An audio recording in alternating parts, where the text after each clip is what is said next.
I want to welcome you to today's content. I'm really excited for our interview today. This is a subject that I've been thinking about covering for a while, but I wanted to do it the right way. And I've got a guest that I think is very knowledgeable, but I think very available to help people with the healing process that they need. And today is that subject of betrayal. And typically it comes in the form of sexual betrayal.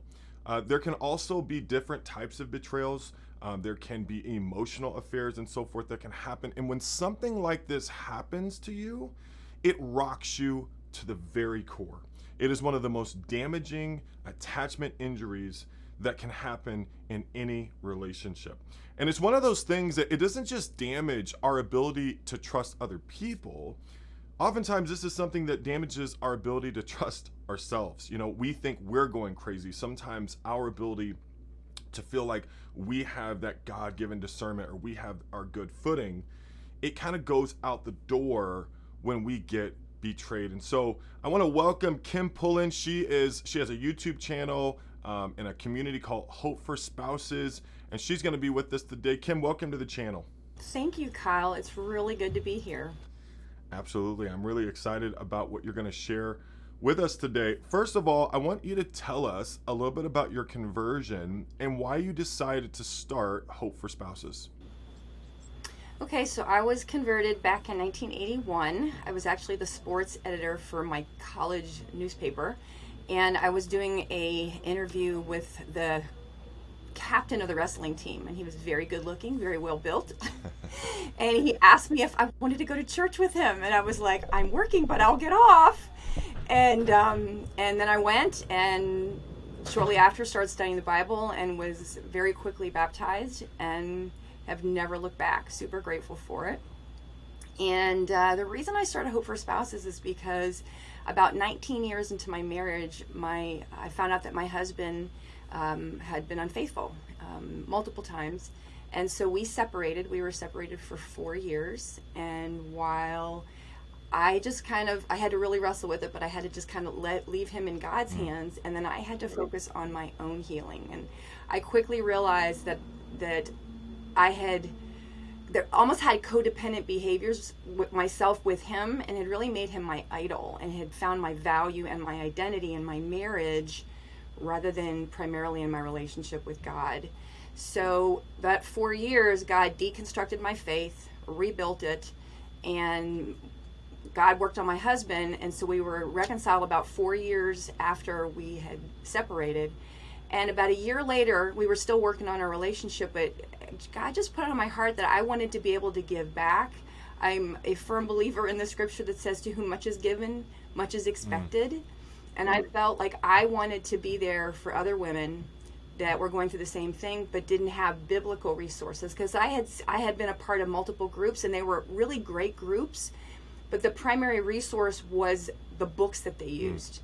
And it wasn't the scriptures. The scriptures were the supplement. And I felt like the scriptures needed to be the primary resource, and the other books needed to be the supplement. And so I spent about a year creating an online video course, and really knew that it needed to include a community, because that's what really helped me as well, is that support. Like, it's different aspects to this. We can't be doing this on our own.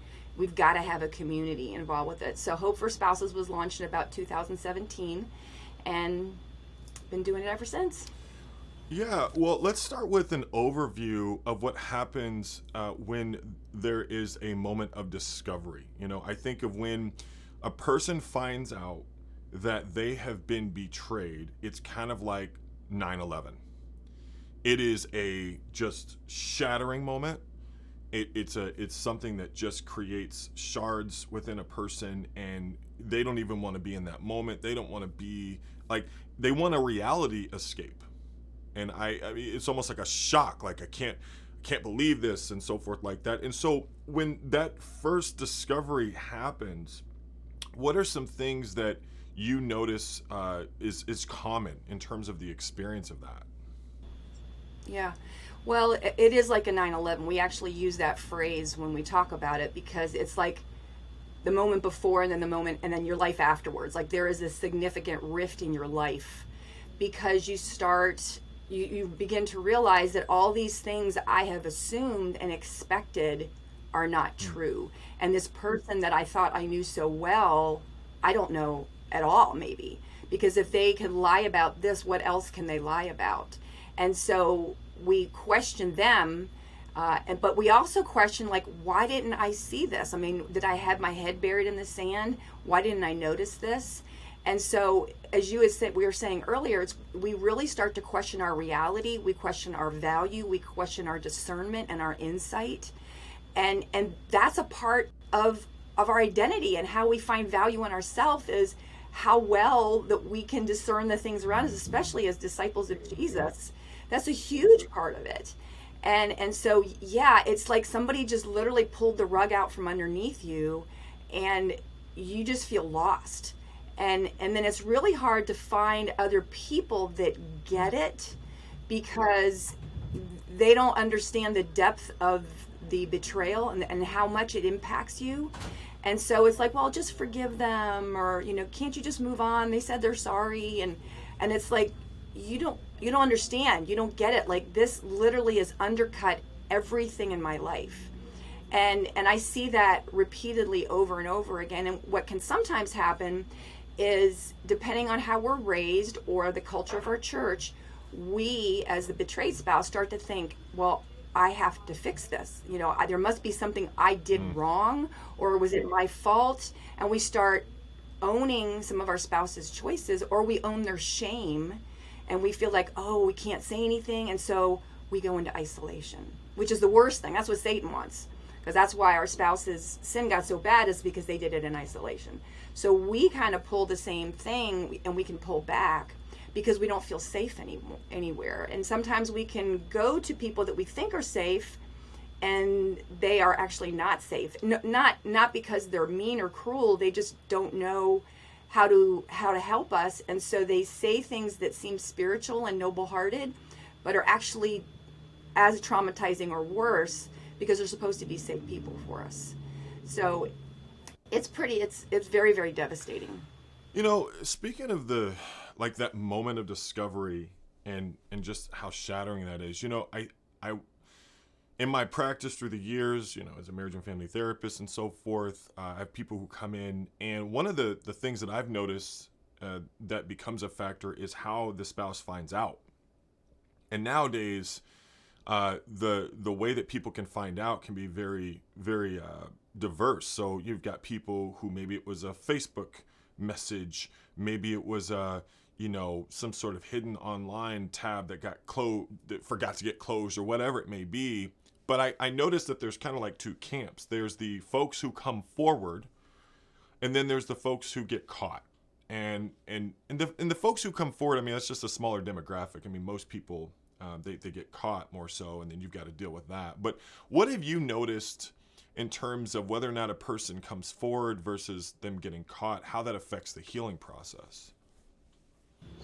It's huge. It's huge, because if you get caught, most of the time what ends up happening is there is worldly sorrow.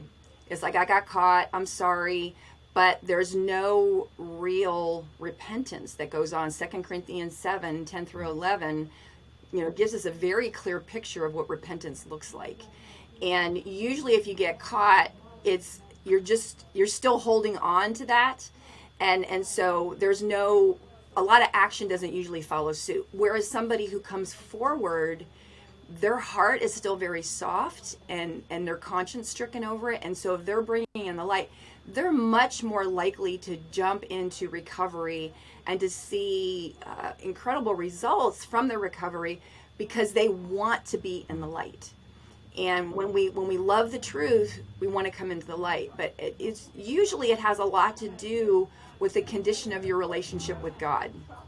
Because if you are tenderhearted and you are striving to be close to God, and that becomes a part of your life, or maybe has been a part of your life on and off, but you're striving to be righteous before God, like your conscience is already killing you.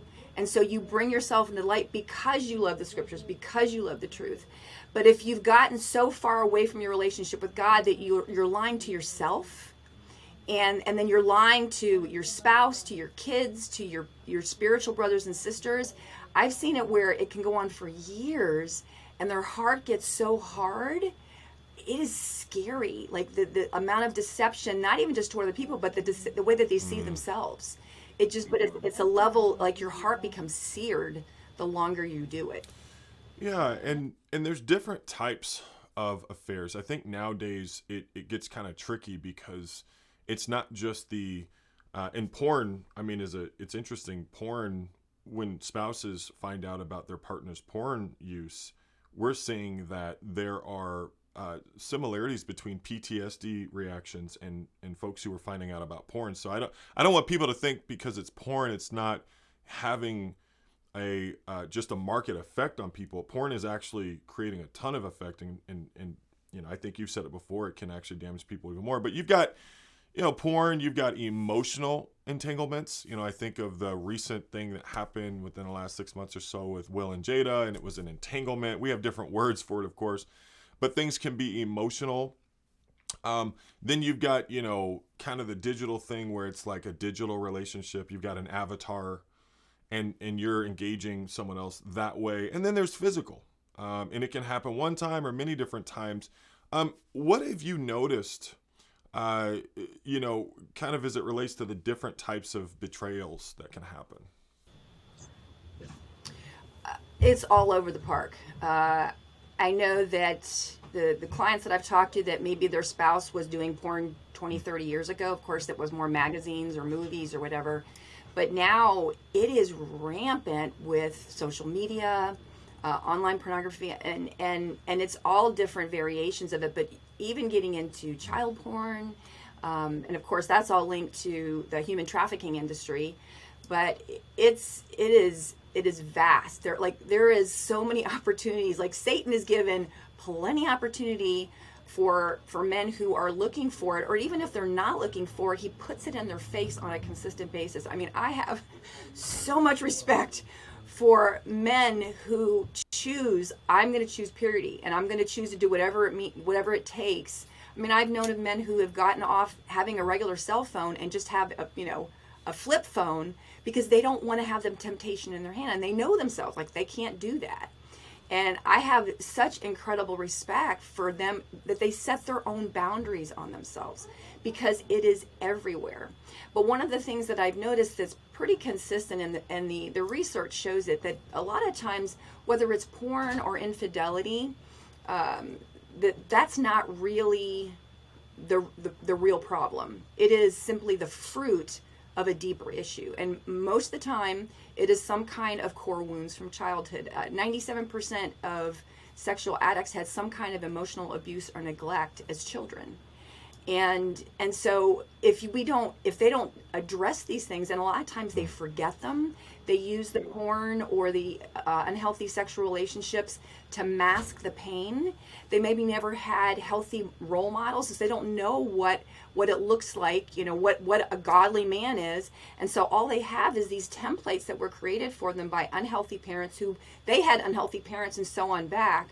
So it's a transgenerational thing.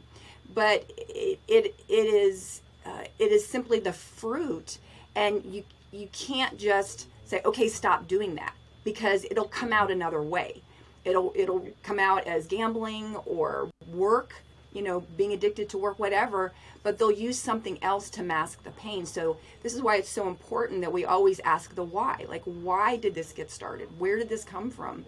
Because if we don't do that, then it's gonna continue. The behaviors will continue. Yeah, and I kind of just want to say for a moment, I've heard people's experiences all over the place in terms of the different types of betrayals that can be experienced. And I love the point you're making, which is you really have to deal with the root, otherwise you're going to be stuck symptom solving. And that actually creates a real stuckness for a lot of people. They can get stuck for a very long time, and all things can happen. But what's interesting is I've found kind of through the years with treating betrayal and so forth like that, is what most people want to know is, did you care about them? Did you, was there a relation? Was there something more? And what I find is a lot of folks, the sex is one thing that's super hurtful. Like, how could you do that with someone else?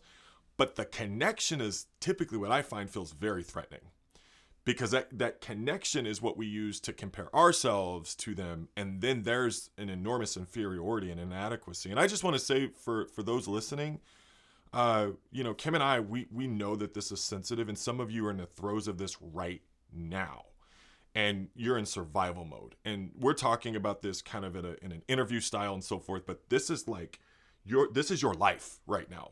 And you are hurting, and you are struggling to get to noon and struggling to get to the evening, and life does not stop. And so anyway, I think just that emotional component, as far as that connection goes, I find that has been something that has been very threatening for couples as they go through the healing process.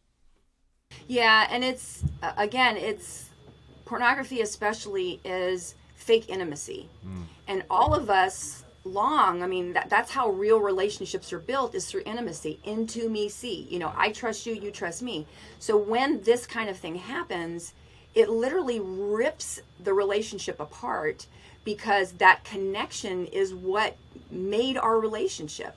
And so pornography itself is a fake intimacy. The addict or the person who's watching the porn is trying to connect, but they don't have to give, they just take. Where in a marital relationship, it's a give and take. It's the way God designed it. The sexual relationship is a give and take. And so the pornography, you don't have to do that. Now in an affair, where there's an emotional affair or a physical affair, yes, it's devastating, because that type of connection was only meant to be done in the bonds of marriage. And so the person is going outside of the marriage to get some needs met. Now, of course, we know that it's never going to be met, because it's being met in a way that is not honoring to God. So they may be searching for something, but again, they're really searching for a connection with God, and they're missing that. So they're looking into the world to define this value in intimacy, but it's got to start with God, and then it's with our spouse. So for the spouse that's betrayed, it's like, who am I? Was I not good enough? Did I not do enough? And so they literally question their whole view of the marriage, like from day one. They go look back at pictures and like, what was he doing or what was she thinking then? And they start questioning every single moment of their life. And then something you said that's so true is, for them to get through the next communication with that person, it's like this the whole time. Like, okay, are they telling me the truth? Are they lying to me? Like, we question so much of the reality of what's going on in that relationship, because we don't know if they're speaking the truth to us. And it is it's like dynamite in a relationship. Oh yeah. Yeah, and so now it comes to the options of what a person has. I find that, there's kind of this idea of, well, I'll just do nothing, or I'm going to tell my minister, and maybe that's helpful. Maybe it's not helpful. Maybe it's, I'm going to slander this person. And nowadays, in a crime of passion moment, we can decide to go on social media. I just want to say later on, that might be something that really fires back or backfires at you, because nowadays, if you're going to stay with that person, that's going to affect you. And then there's kids, right? So, it's hard to keep it clean. Then we have using the kids. I have a book at work called Games Divorced People Play. When we're brittle and fragile emotionally, we can drag kids into things without even realizing it.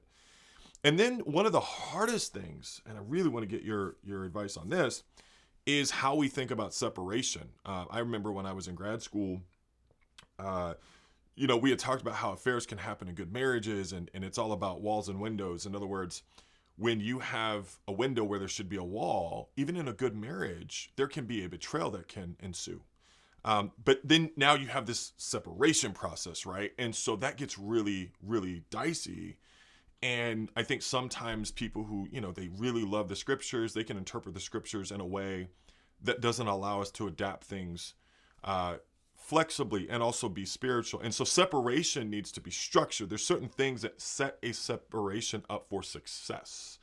And so, some people may have to look at a separation or something. So anyway, there's all these different ways to try to deal with it, and it's not clean or easy. How do you wade through those waters with people? Well, it's really important to note that every situation is different. There is no one size fits all for this. A lot of it has to do with the repentance of the spouse. It has to do with how healthy both of their relationships are with God. But when we just decide to put our head down and do nothing, that's like having gangrene and ignoring it. Like, it's just going to get worse. There's no help there. And in fact, it's probably the most damage that you can do is to do nothing. The way it impacts the kids, because now the kids see a parent who is, and the kids will notice what's going on. I mean, even though we may not verbally say it out loud, the kids pick it up. The kids will see one spouse off being in the world and doing things and hurting their other spouse, and then they will see the other parent doing nothing, which is, if you're talking about a Christian home, what are the kids seeing about the glory of God? Like, we call ourselves Christians and there's no power in this. There's nobody being called to account. So it's no wonder if those kids grow up and they have no respect for God, because they didn't see the glory of God in their own home. They didn't see a parent defending the honor of God and another parent humbling themselves before God. Or the one parent, if the father is not repentant, the mom setting boundaries and saying, I have value, I am a child of God, my children have value, therefore they need to be protected and honored. So therefore you can't be in this house if you're going to continue in sin. Like, that's setting healthy boundaries in a respectful and a loving way. And so doing nothing, I definitely don't recommend that, because it just gets worse. But I think it's also important, even if we're approaching maybe an in-house separation, that might be, an option, just to kind of see which direction our spouse is going to go. Because, I mean, one of the most vulnerable positions you could be in with somebody is to sleep next to them. And if you know they're lying to you, or you're even suspicious of that, you're going to have a hard time sleeping. And so sometimes we need just to sleep in a different bedroom, and just so we can get enough rest, so we can think, we can reason through what we need to do. So sometimes an in-house separation is a good option, just to kind of navigate the beginning waters. And then we can also see, okay, is this person really going to repent? Are they going to do what they need to do in order to win back the trust in the relationship? Are they going to get involved in some kind of a support group? Are they going to get a counselor? Are they going to have an accountability partner? How are they treating me? Okay. And I always say, time is your best friend. Okay. There is no magic bullet for that, for any of this, for either spouse. It takes the average addict 3 to 5 years. This is according to Patrick Carnes, top researcher in this, 3 to 5 years to get healthy and rebuild the relationship. So if we think this is going to be just resolved from a single conversation with your pastor or your minister, it ain't going to happen. So we have to have healthy expectations. If this has gone on for years, it's going to take years for it to heal. Because we have to rewire the brain, and if it's been going on for years and both spouses have known it and kind of called a truce, then both spouses need to do some serious work. So we have to understand that sometimes the separation is necessary for both of them, because they really need to focus on the relationship with God first. It is, most of the time, adultery, pornography, it is not a marital issue. It gets turned into a marital issue, but it's not. It started way before the marriage came along. And so it's important that we realize that the primary relationship we need to have is our relationship with God. And I always say, I think of marriage as a triangle, okay? So God is at the top, and then we are in the bottom corners. And as we move closer to God, we move closer to each other. But if one person is moving closer to God, the other person isn't, they actually move apart. So, very simple concept, but if both spouses choose to get healthy, to do that, I always suggest that you actually have to stay in your own lane for a little while until you work through a lot of your own past trauma. And then after you are a little ways down the road, then you can maybe get a marriage counselor to help you guys work on coming back together again. But unfortunately, the statistics are not very high for sexual addicts and those who, especially, they've been acting out for a long period of time. Maybe there's multiple addictions, that the chances of them actually changing, the statistics are very low. And so it's really important that the spouse who's been betrayed focuses on their own healing and recovery and stays out of the way. Let God work on their spouse. Let them humble them, because they're going to suffer the consequences of their sin one way or another. 1 Timothy 5:24.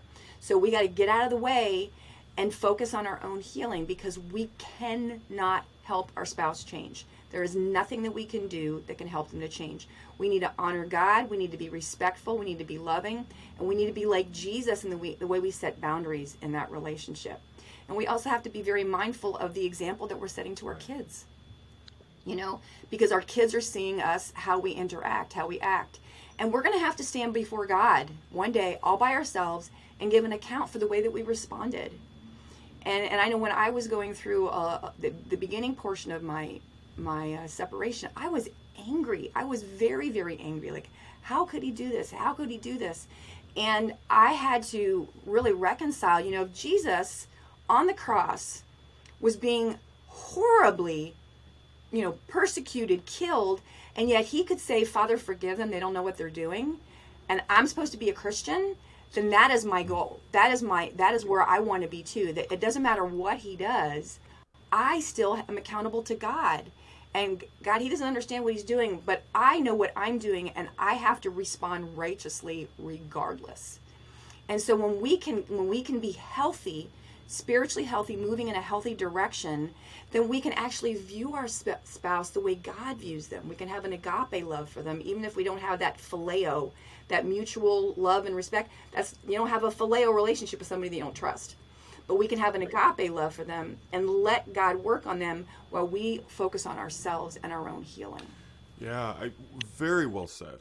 And I think that one of the challenges for people is this closure versus reconciliation. So I always tell people closure's about me and reconciliation is about we. Sometimes you're never you're not going to get the reconciliation. I think that's probably one of the most seductive things, is to try to get reconciliation and to think that that's going to give us closure.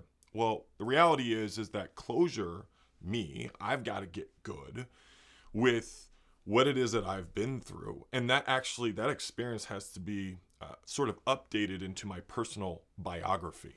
And now that's a part of my life. And I think some people, they struggle because it's like, well, I want this reconciliation.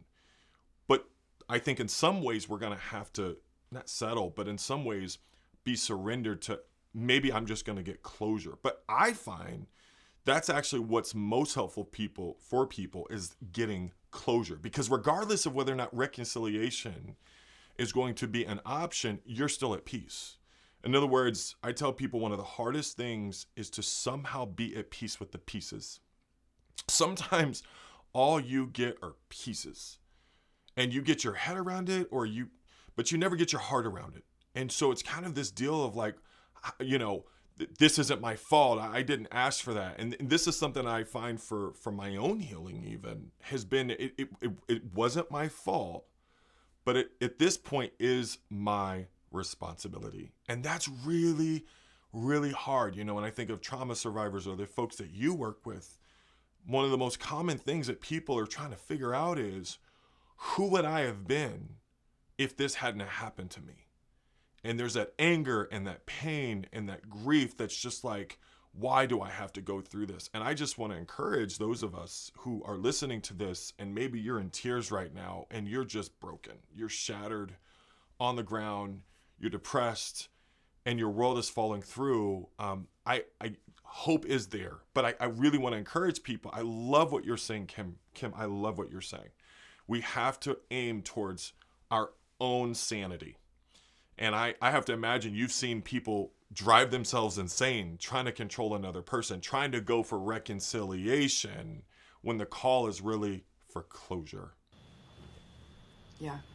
Yeah, and I think part of the reason sometimes we do that is because we got into the relationship with certain expectations, and we started looking to our marriage and our spouse to give us our identity and our value.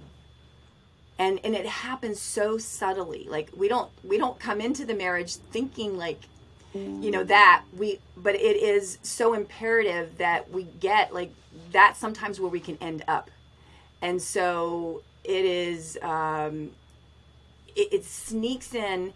And then when this kind of thing happens and it's devastating to us, then it's like literally our whole identity has been shifted and changed.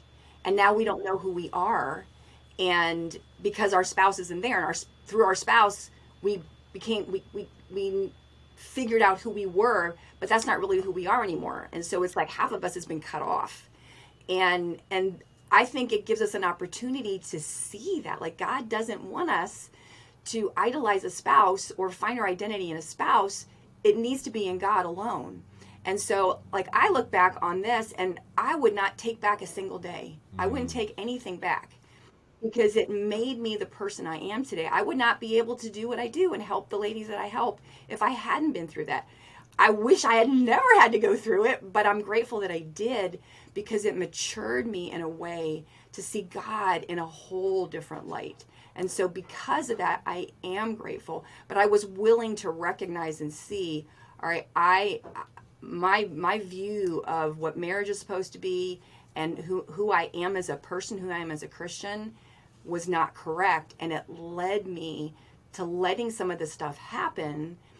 Some people, it just kind of surprised them. And that's not everybody, but I've seen that the vast majority of people, that is the case. For me, on a personal note, I'm really glad that you brought yourself up. I've never betrayed anyone in terms of like an affair or anything like that, but I have a lot of childhood wounds, a lot of kidhood wounds, and a lot of trauma from my kidhood. And so, and I hope, people can hear my heart on this. I did get involved in pornography at like 12 or 13 years old, and it became a form of slavery. I became a Christian at like 18, and I've had to really work through, like, it's interesting where victory in my life has come from. It hasn't come from becoming more disciplined or, becoming more like, black and white in my thinking. It's actually come through healing. And so I'm actually living in victory as someone, overcoming addiction in this area. And it really comes down to processing, like you had mentioned, the stuff from our kidhood. That literally was it. And what's amazing to me is the support that I've had. I have someone I talk to daily. I have a week that I go, or a group that I go to weekly, and it's been transformative. I love living in victory, and there are some boundaries that I have for myself because I know myself. And over time, your boundaries can change as you grow, right? But I'm always going to have this this is always going to be something that I had to heal from, and that I'm going to have to keep healing from. It's almost like a lifelong journey. But I am so grateful for my wife. I'm so grateful for people who have really helped me to heal. And to your point, it's like, if I take that out of the story of who I am, then I'm not who I am. And it was never the point to not be broken. It's God's plan to heal us. I think that's really we are so human.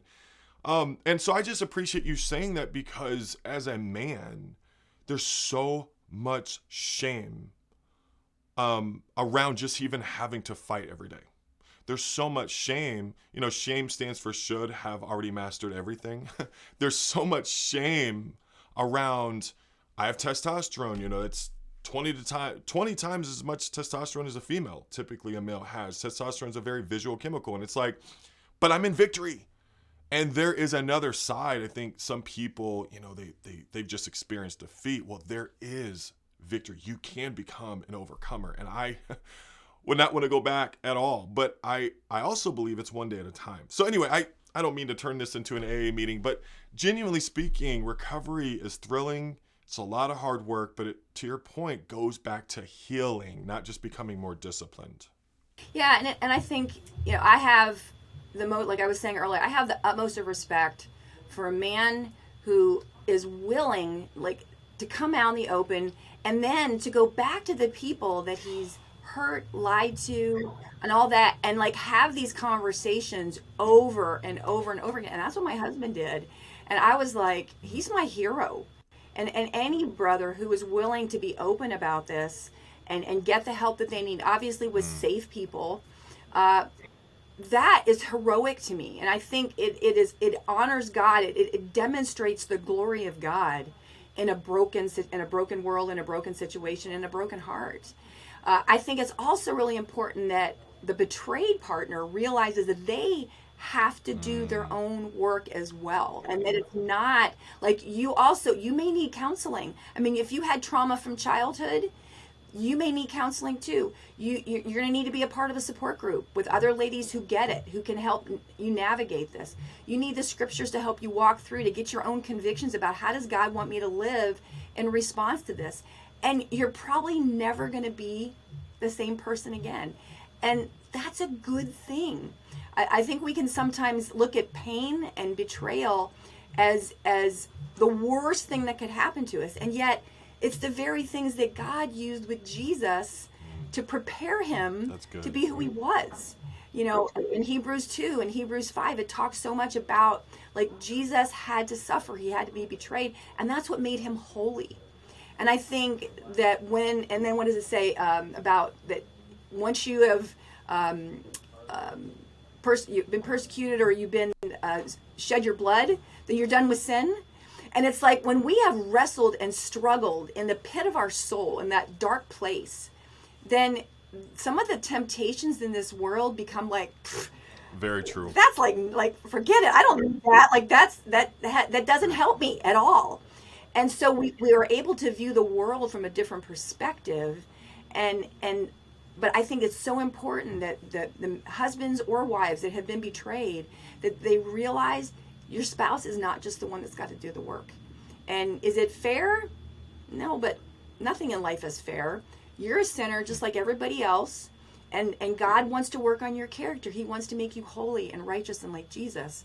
And so look at this as an opportunity to be transformed more into the image of Christ. We can look at Jesus and see how he handled betrayal. You know, God deals with betrayal every single day by the people that he takes care of. Like, you know, and we can learn from God, how do we address that? How do we deal with it? So I think it's just really important that we get, it's not just the addicted partner that needs to go deep, it's also the betrayed partner. I think what you've just shared right there is a really challenging, though, to hear if you've been betrayed. Because, like, so when I do counseling with this type of thing, I don't usually use blame. I use what we call, in some ways, contribution. So contribution is kind of a way of saying I'm human, and which means I'm always a part of the equation in some way. Now, I think what's challenging in that is, well, so him stepping out or her stepping out was my fault. No, fault versus contribution. Contribution simply means that to your point, I'm a fallen image bearer. Like, my goal is to become a better image bearer. By the time I get off this planet, I'm going to die flawed regardless, but I want to be a better image bearer than I am now. Part of being an image bearer and being human is that we fall. We miss the mark sometimes. And at times, could we have said something that may have made our partner, not push them over the ledge, but maybe influence it potentially, but it was still their decision. The Bible says that God will give you a way out of your temptation. But if you look at it, you have to persevere. The way out is perseverance. And so you're never, and I just want, for those of us listening right now, your partner stepping out on you is not your fault. Period. And so then if it wasn't my fault, now their recovery is not my responsibility. That's so hard. And I'm sure you really just have to be patient and just work with people as they come to that realization. Yeah. And it usually takes, when somebody is really dead set on getting healthy, it probably takes them about 4 months before they aren't just looking at their spouse like, if he just did this or he didn't do that. Like, it takes some time stepping away from the situation and really working on the relationship with God. And the more they do that, the more they're able to see that it's not a marriage issue. It has nothing to do with marriage. It has to do with our relationship with God. Their healing and my healing. It all has to do with my relationship with God. And initially you don't feel that. You don't think that way because you're so hurt. You're so broken on the inside. But God is so patient.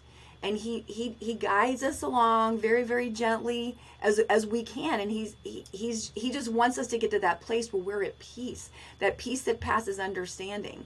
But it takes us just taking one step at a time. I mean, I love the story about the Israelites when they came out of Egypt, and God led them around the desert for 40 years, but he didn't tell them where he was going to take them. He didn't tell them how long they were going to be in any one spot. It would just, like, the cloud would go up and they would be like, okay, let's move. And they would go somewhere, travel for a while, and then stop and be there. Like, that's the way God leads us through this. You know, we're coming out of slavery, you know, whether that's the addict or even those of us who have been betrayed. Sometimes we start seeing some of the things that we had in our relationship were not very healthy for us. And so God is guiding us out of that, but he doesn't necessarily tell us how he's going to do it. And that's where our faith is so imperative. Do we really trust God? And I remember I was probably 6 months into my separation and my healing, and it just hit me. You know, I've been helping hundreds of women study the Bible with them, help them to see, you know, God, help them to grow in their faith. And it's like, do I believe all that stuff? Right. Do I really, when the rubber meets the road in my life, do I really believe in God's love? Do I really believe that God is there? Do I really believe that God is powerful enough to transform me or possibly my marriage? That God is not working in my spouse's life? Do I really believe that? And it doesn't necessarily mean our spouse is going to change, because God doesn't change people's hearts. He doesn't force them to do something they don't want to do. But he is constantly working. And whether we choose to change is on us. Yeah, I really think that, and I want to insert this just for a moment. Guys, right now or after the interview, go and subscribe to Hope for Spouses. She has a YouTube channel. I don't really get to interview many people who have a podcast or a channel. And so when I do, I really want to make sure that I promote it, because it's very, very helpful. And we're actually going to talk about that here in just a moment. So stay tuned, because I'm going to give you more details, especially if you need a community. But there's two things. When I work with this in my practice, I think the first thing, or in a ministry setting, that I kind of tell people about forgiveness, or even just the process of healing, is, you know, that you're kind of starting that process of forgiveness and healing when you make it's more about the pain than it is about the person.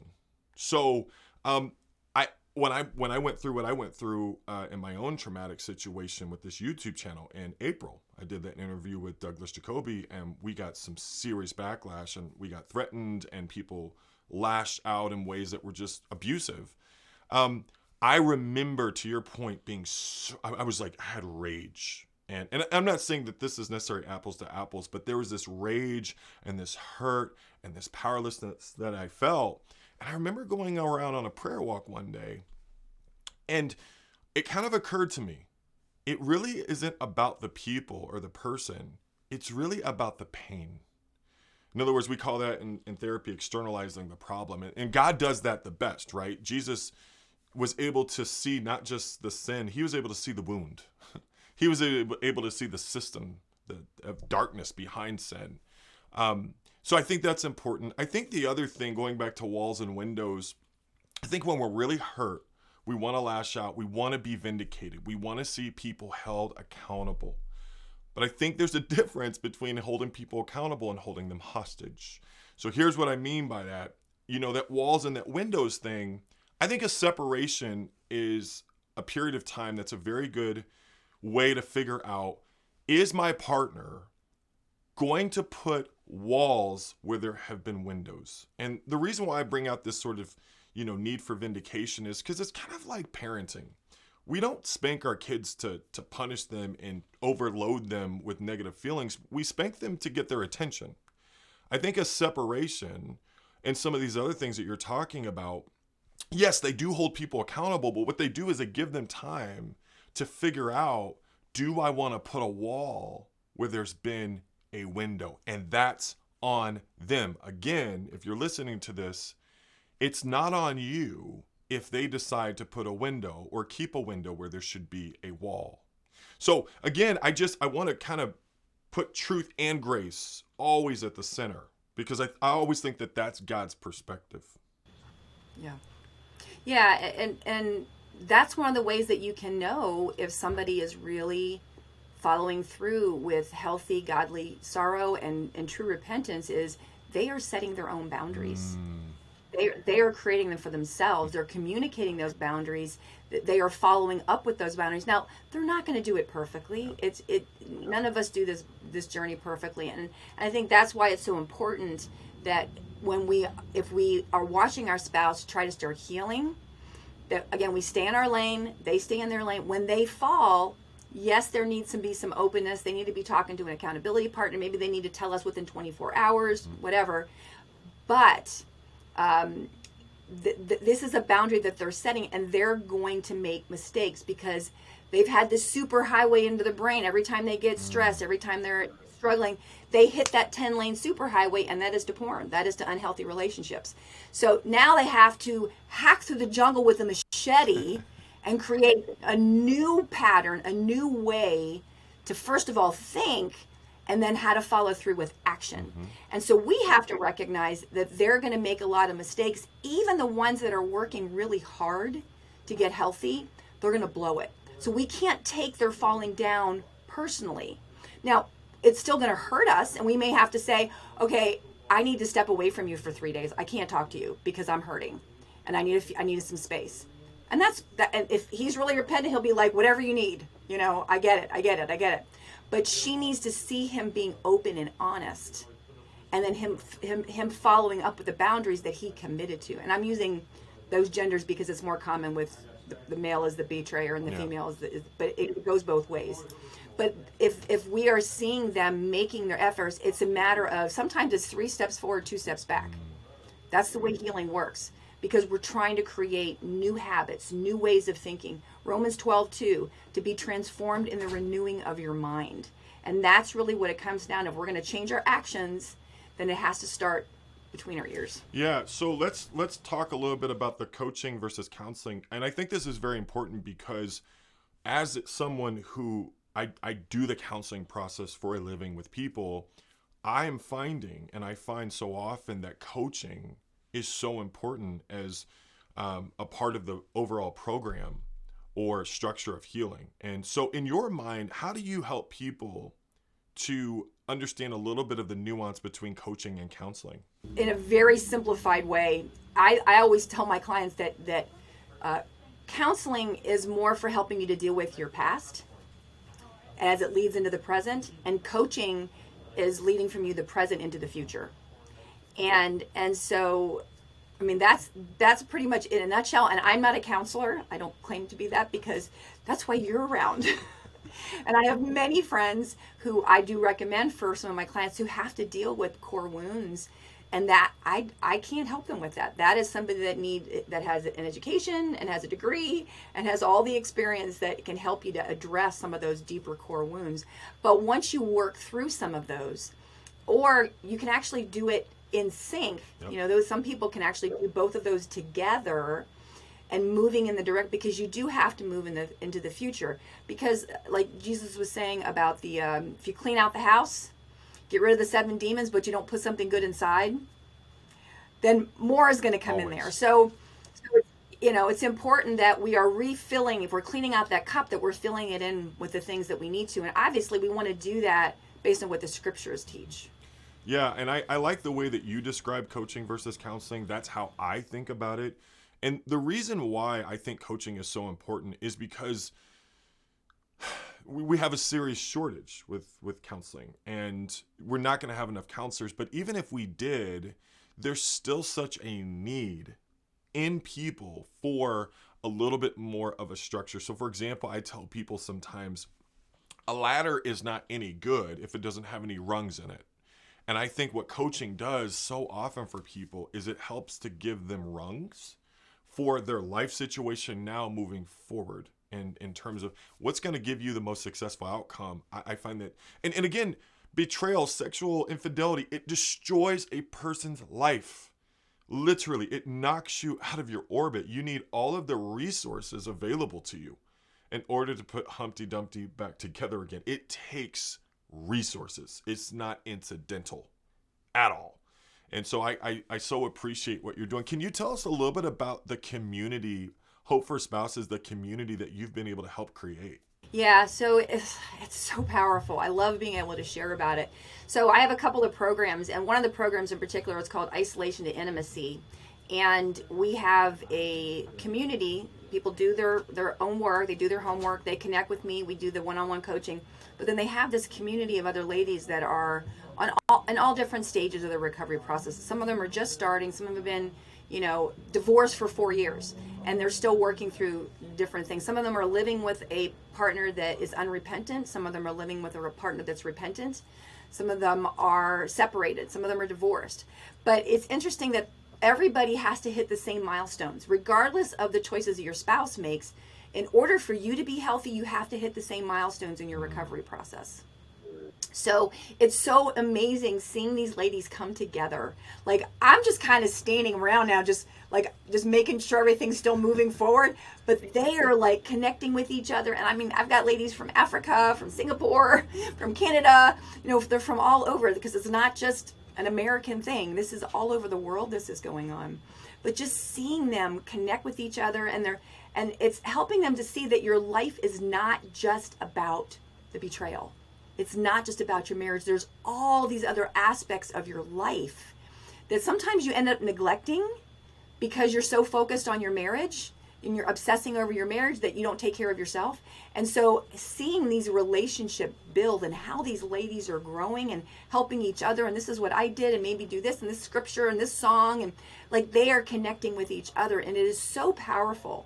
If you've ever been isolated and not had felt safe being able to communicate with this, and then you suddenly have this group of ladies that you can share your heart with, and they are supportive, that you don't feel judged, like they're there to just listen, and they'll just sob on the we use an app called Marco Polo, and it's kind of like video texting, and they'll just use this and they'll just talk, and it's just so powerful to see that.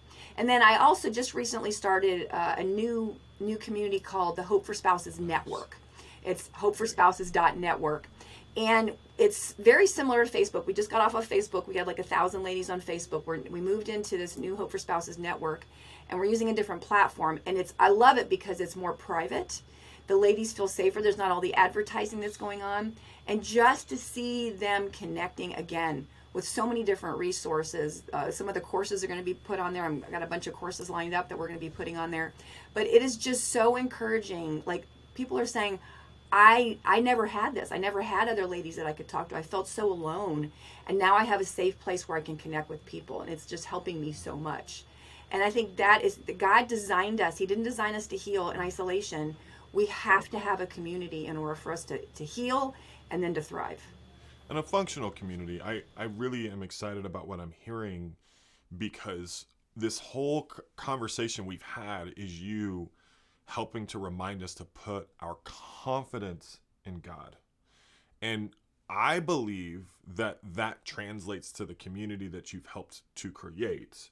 And the reason why I think that is so important, because when we find ourselves damaged in ways that are surprising, that sometimes we can live lives that become controlled by pain, and we find other people whose lives are controlled by pain, and then we become wound mates. and now the glue of our relationship is our pain instead of God. And then we get fearful of growth because it might mean that we might lose the relationship. So your community is not helping people to find wound mates. It's helping people to find God. Yeah. Absolutely. Because you don't want to get stuck in that place, because then you start finding your identity in your pain. Ooh, and that's not who you are. Your pain is not who you are. Right. God is where you get your identity. And I love this idea of we are God's image bearers, but so often in the midst of our pain, we don't feel that way. So God uses other people to remind us. In Ecclesiastes, he talks about when one person falls, the other person can help them up. Well, that's what a community is meant to be, because we're not always doing great. There's always a day that we're down, and we need somebody to pick us up. Whether it's with our parenting or with our work or whatever, we need somebody to kind of pick us up, and even more so in this. But we don't want to find our identity in our pain. We want to be able to work through the pain, get to the other side. Like, what is God leading me to through this? We don't want to run away from the pain, but we don't want to camp in it either.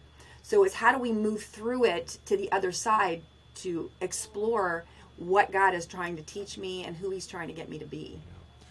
I thank you so much for making time for our second recording. People don't know this, but this is the second time we had to do this. We did it right before the conference, and we just had some things that had to be redone or whatever. So thank you so much for making the time on such an important issue that affects a lot of people. I want to tell you what I tell all my guests, that we are with you and God is for you, Kim. Thank you so much. I really appreciate being able to share today. Absolutely.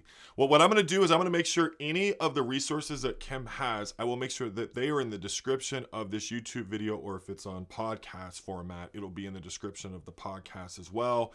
Stay tuned. We've got more content coming. I can't wait to tell you about. I'll see you next time.